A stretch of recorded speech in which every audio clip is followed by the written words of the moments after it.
से कॉल है, वो है डाबर। यहां से एक अप मूव मिलना चाहिए। ट्रेड कर रहा है 634, स्टॉप होगा 630 का। On the upside target 642 Dabur. Okay, तो डाबर में एक तेजी 634 के लेवल्स पर लेने की सलाह। रचना, आपका ट्रेड? मेरा ट्रेड रहेगा हेवल्स पे। हेवल्स के फ्यूचर्स को हम लॉन्ग करेंगे। This is coming out from a falling veg. तो यहाँ पे अगर 2044 पे है प्राइस, अगर हम 2022 पे ऐसे लगाएंगे और लॉन्ग करेंगे इसको, तो टारगेट रहेगा 2060 एंड 2070। ओके हेवल्स। सोनी जी, आपका ट्रेड? यहाँ पे मेरा BTST का सलाह रही कि IRCTC फ्यूचर्स पे खरीदारी करने की सलाह है। 931.5 फ्यूचर्स पे चल रहा है, इसी प्राइस पे बाय कर सकते हैं। 921 स्टॉप लॉस यहाँ पे लगा है, 950 955 टारगेट्स के लिए। ओके कविता जी, आपके रडार पर BTST ट्रेड?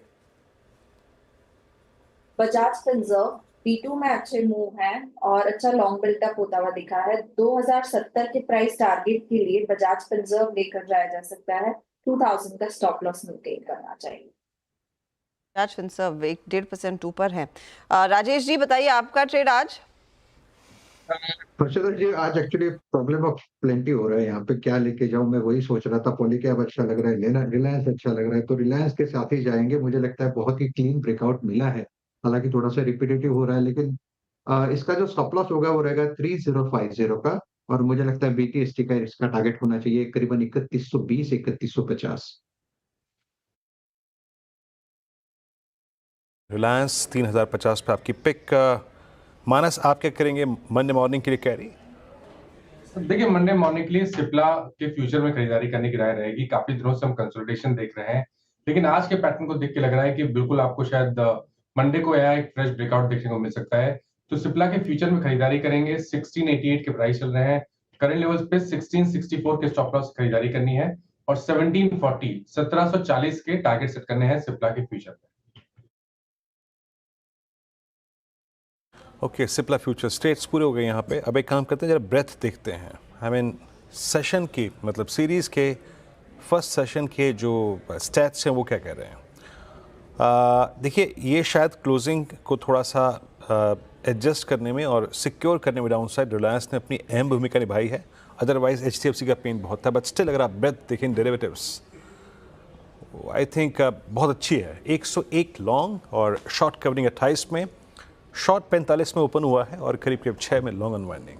आइए डिजिट्स को देख, डिजिट्स के बाद आते हैं स्टॉक्स पे। Balram Puchini, BPCL, Exide, IOC, Polycab. आज स्ट्रॉन्ग मूव था यहाँ पे और बलराम पुचीनी सुबह ही अर्ली ट्रेड से पिक किया गया था। उसके बाद गेल में शॉर्ट कवरिंग थी, वेदांता में, कॉनकॉर में, PSU बास्केट में, IRCTC में और कमिंस इंडिया में कैपिटल गुड्स में काफ़ी स्ट्रॉन्ग मूव थे। कैपिटल गुड्स में शॉर्ट कवरिंग काफ़ी समय से जारी है। बाकी गोदरेज प्रॉपर्टीज़, पावर ग्रिड में, स्पिरिट्स में, जो कि डोमिनेट कर रहा था second half of I think सितंबर, उसमें शॉर्टिंग थी। Same is the case with Oberoi realty and HDFC AMC as well. आज यहाँ पे शॉर्टिंग हुई। लॉन्ग अनवाइंडिंग अदानी पोर्ट्स में, इंडस टावर्स में, JSW स्टील में, MCX। ये वही स्टॉक्स हैं जहाँ पर पिछले 4-5 दिन में काफ़ी स्ट्रॉन्ग स्विंग था।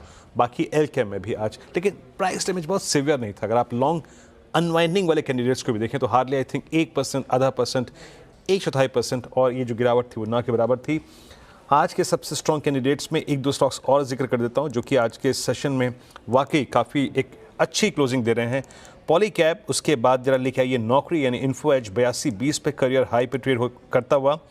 कंटेनर कॉर्प आज बहुत दिनों बाद, मतलब जब मैं इस टर्म को इंक्लूड कर रहा हूँ ना, 10 डे एक्सपोनेंशियल मूविंग एवरेज के ऊपर क्लोज देंगे। एक्सट्रीमली ओवरसोल्ड स्टॉक, आज एक पुलबैक था यहाँ पे। पिडिलाइट अपने करियर हाई पे 3380 पे आज जाके क्लोज होने की तैयारी करता हुआ और एक स्ट्रॉन्ग क्लोज की तरफ। और साथ ही साथ एक बार जरा प्लीज़ लेके आइएगा बैंक ऑफ बड़ौदा और Canara bank, PSU banking basket में, ये भी स्ट्रॉन्ग रहे। अनुज। बिल्कुल। मीनवाइल निफ्टी में एक नॉक आया एकदम से, और वो जो बात हो रही थी कि क्लोज ख़राब नहीं है, थोड़ा सा उसके मुकाबले ख़राब हुआ। अभी भी मेरा व्यू इंटैक्ट है, लेकिन 26,150 के ऊपर ही हैं हम, लेकिन थोड़ा सा एक नॉक आया पिछले कुछ मिनटों में मार्केट में, और मैं बस देखने की कोशिश कर रहा था कि वो कहाँ से आया। तो उसमें महिंद्रा एंड महिंद्रा, उस पर एकदम से नॉक आया। स्टॉक डील ऊपर जाकर बंद हुआ आज, और उसके अलावा ये देखिए टुवर्ड्स द एंड, उसके अलावा ICICI बैंक, यहाँ पर एक हल्का सा इम्पैक्ट आया तो उसने थोड़ा सा इम्पैक्ट डाला आज निफ्टी के ऊपर टुवर्ड्स द एंड हर्षदा। तो ये कुछ काउंटर्स हैं जहाँ पर कुछ वीकनेस बड़ी है। अनुज, हम रिलायंस इंडस्ट्रीज़ की काफ़ी चर्चा कर रहे थे, इनफैक्ट जाते जाते नज़रें हमारी होनी चाहिए ONGC पर भी, क्योंकि ONGC में एक बहुत बड़ा मूव देखने को मिला, लगभग 0.5% तक के गेंस के साथ यहाँ पर वो क्लोज आता हुआ दिखाई दिया है। वैसे भी BPCL जैसे काउंटर्स एक्टिव रहे हैं तो वहाँ पर भी हल्का सा एक्शन आ रहा है, लेकिन जिस मोमेंटम के साथ ये 367 पर आया है, सोनी जी, ये सोमवार के लिए कुछ ट्रेड बैठेगा क्या ONGC का? 297, आई बेग योर पार्डन। जी डेफिनेटली हर्षिता जी, ONGC में हम देख सकते हैं कि एक अच्छा रिकवरी देखने को मिला है। 280 सपोर्ट से यहाँ पे रिवर्सल दिखा रहा है।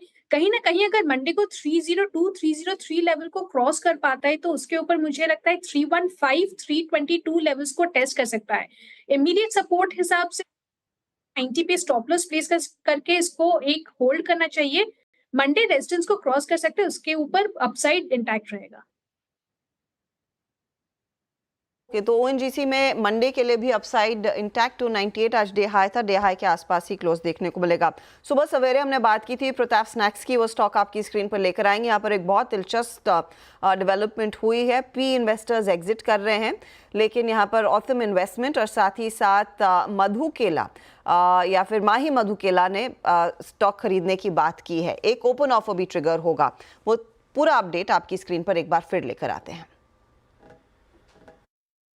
वैसे तो कहा जाता है कुछ मीठा हो जाए, पर जिस हिसाब की ये स्पाइसी डील हुई है, चलो कहते हैं कुछ नमकीन हो जाए, कुछ कुरकुरा हो जाए। हाँ, मैं बात कर रहा हूं प्रताप स्नैक्स की, जहां 47% इक्विटी की डील हुई, खरीद बेच हुई, करीब 850 करोड़ रुपए की डील। तो किसने खरीदा, किसने बेचा, लेट्स टॉक अबाउट दैट। हमारे पास हैं ऑथम इन्वेस्टमेंट्स और मधुसूदन केला। उन्होंने प्रमोटर्स, पीक 15 पार्टनर्स और सिकोया कैपिटल से ये स्टेक खरीदा, और क्योंकि